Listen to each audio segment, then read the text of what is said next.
어젯밤 서울의 한 지하철역에서 20대 여성 영무원이 흉기에 찔려서 숨지는 일이 있었습니다. 가해자는 함께 일했던 30대 남성이었는데 피해자를 불법 촬영하고 스토킹한 혐의로 재판을 받아왔던 것으로 드러났습니다.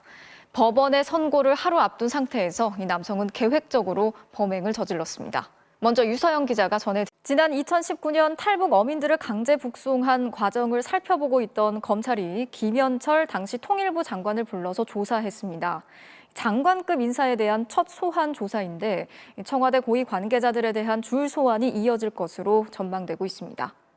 지난달 국회를 통과했지만 대통령이 거부권을 행사한 노란봉투법과 방송 3법 개정안이 오늘 국회 본회의에서 부결이 되면서 결국 폐기가 됐습니다.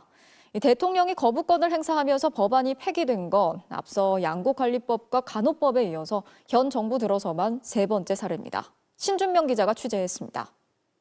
거액의 가상자산 보유와 관련해 논란에 휩싸인 민주당 김남국 의원이 국회 의정활동 중에도 수시로 거래를 했던 정황이 계속해서 드러나고 있습니다.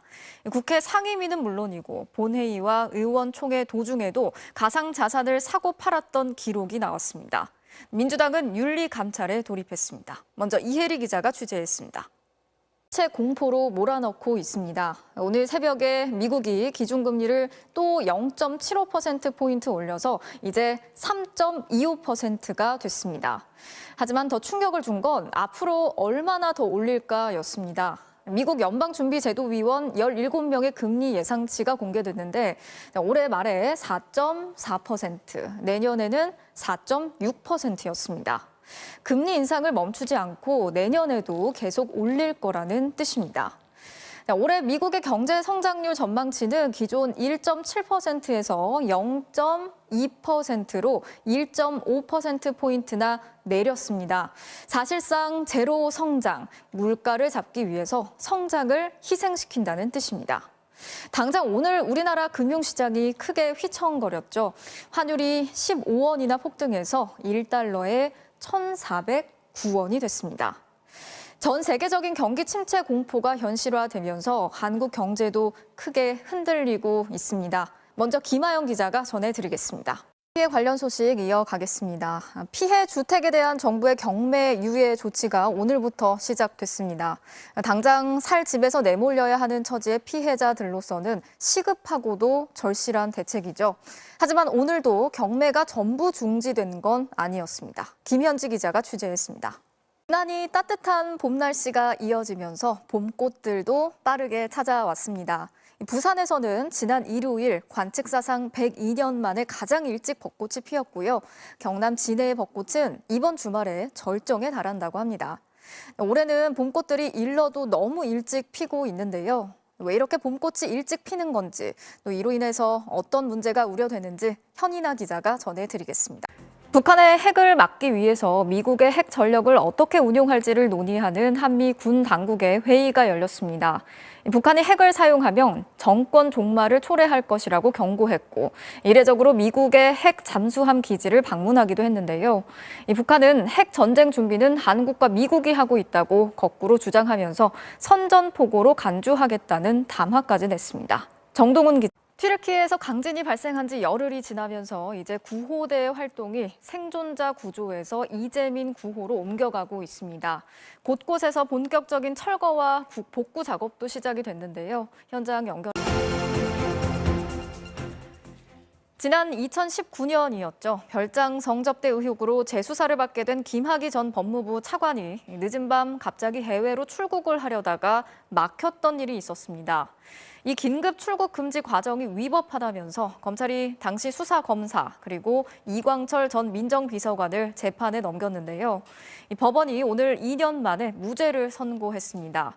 당시 긴박했던 상황을 고려했을 때 정당한 조치였다는 판단인데요. 먼저 신재웅 기자가 취재했습니다. 하루 종일 대중음악계가 이 소식으로 들썩였습니다. 그룹 BTS의 소속사인 하이브가 K-팝을 대표하는 또 다른 대형 기획사죠. SM 엔터테인먼트를 전격적으로 인수했습니다. 업계 판도를 바꿀 초대형 기획사의 탄생에 관심이 모아지고 있는데요. 오늘 이 사안 집중적으로 들여다보겠습니다. 먼저 박소희 기자가 전해드리겠습니다. 다음 소식 전해드리겠습니다. 정부가 내세운 3대 개혁 중의 하나인 국민연금 개혁, 논의 시작부터 어려움을 겪고 있습니다. 오늘 국회 연금개혁특별위원회 자문위원들이 논의하고 있는 개혁안의 초안이 공개가 됐는데요. 전문가들의 입장이 크게 엇갈리면서 결국 단일안을 내지 못하고 두 가지 방안으로 정리가 됐습니다. 먼저 이준범 기자가 이 내용부터 전해드리겠습니다. 윤석열 대통령이 나경원 전 의원을 장관급 고위직 두 자리에서 모두 해임을 했습니다. 저출산 고령사회 부위원장직은 물론이고요. 기후위기 대사직까지 사표 수리도 아니고 해임을 했습니다. 국민의힘 당대표에 출마할 테면 해봐라, 이런 초강경 대응인데요. 이런 대통령의 대응에도 나 전 의원이 출마를 하게 될지 여권 내 긴장감이 커지고 있습니다. 김민창 기자가 취재했습니다. 이어서 다음 소식 전해드리겠습니다. 173명을 태운 대한항공 여객기가 오늘 새벽 필리핀 세부 공항에 비상 착륙했습니다. 악천후 속에서 착륙을 시도한 지 3번 만에 가까스로 내렸는데 이 과정에서 비행기가 활주로를 벗어나면서 심하게 파손이 됐습니다. 다행히 승객들과 승무원들은 비상 탈출 장치로 기내를 빠져나와서 인명 피해는 없었는데요. 당시 긴박했던 상황을 먼저 김윤미 기자가 전해드리겠습니다. 다음 소식 전해드리겠습니다. 감사원이 문재인 정부 청와대가 서해 피격 공무원이 자진 월북을 한 것처럼 몰아갔다는 중간 감사 결과를 내놓으면서 20명을 추가로 수사 의뢰했죠. 이미 진행 중인 검찰 수사를 그대로 뒷받침하는 내용들이라서 수사에 한층 더 힘이 실리는 모양새인데요.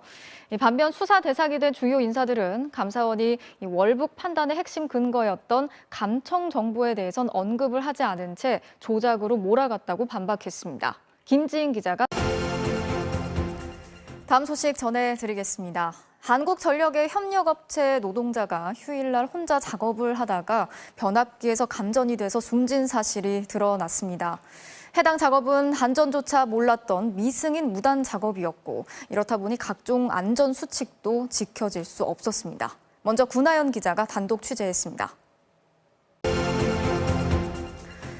다음 소식 전해드리겠습니다. 윤석열 대통령의 순방 과정에서 불거진 비속어 논란 보도와 관련해서 경찰이 수사에 착수했습니다. 오늘 서울경찰청 사이버수사대는 MBC를 명예훼손 혐의로 고발한 국민의힘 시의원을 불러서 고발 취지 등을 조사했습니다. 손하늘 기자가 취재했습니다. 다음 소식 전해드리겠습니다. 재작년이었죠. 종합편성 채널에 대한 방송통신위원회의 재승인 심사 당시에 TV조선은 공적 책임 점수가 부족해서 조건부 재승인 결정을 받은 바 있는데요. 당시 일부 심사위원들이 TV조선에 대해서 일부러 감점을 한 건 아닌지 검찰이 수사에 나섰습니다. 방통위 사무실과 함께 재심사 심사를 했던 일부 심사위원들의 사무실과 휴대전화를 전격 압수수색했습니다. 신재훈 기자가 취재했습니다. 윤석열 대통령의 미국 뉴욕 순방에서는 한일 정상회담, 한미 정상회담이 잇따라 열릴 예정이다라고 대통령실이 밝힌 바 있는데요. 특히 2년 10개월 만에 열리는 한일 정상회담, 이번 순방 일정의 핵심이라고 할 수 있겠습니다. 그런데 아직까지도 회담의 시간이나 의제는 물론이고요. 회담의 성사 여부까지도 불투명한 상황입니다. 궁금한 점들이 많은데 현지에서 취재하고 있는 이정은 기자 연결해서 알아보겠습니다. 이 기자, 순방을 떠나기 전부터 예고가 됐었던 일정이잖아요. 한일 정상회담. 그런데 지금 아직까지도 안개 속이라고요. 소식 전해드리겠습니다. 애플이 10년 동안 공들여왔던 자율주행 전기차 애플카의 개발을 포기했습니다. 최고 수준의 자율주행이라는 목표 달성이 현실적으로 어려워졌고 최근 전기차 시장이 식고 있기 때문으로 보이는데요. 대신 AI 사업에 집중하겠다는 뜻을 밝혔습니다. 정동욱 기자가 취재했습니다.